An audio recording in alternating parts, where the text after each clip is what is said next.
வெளியே வச்சுருக்கேன். கீழே பாருங்க, எவ்வளோ ஆழம் பாருங்களேன். பாருங்க, இதெல்லாம் ஒரு ரோடு தான். ரோடு மாதிரியே இல்லை பாருங்களேன், ஒரு மாதிரி இருக்கு பாருங்களேன்.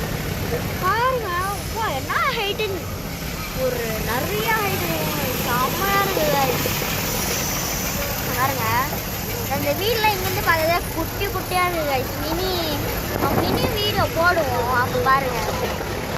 இப்போ பாருங்களேன், எல்லாம் பைக்கு லாரிலாம் போயிட்டு இருக்கு. இங்கே பாருங்க, பூங்கெல்லாம் அழகாக இருக்குது. வந்தால் இதெல்லாம் ரசிக்கிறாங்க.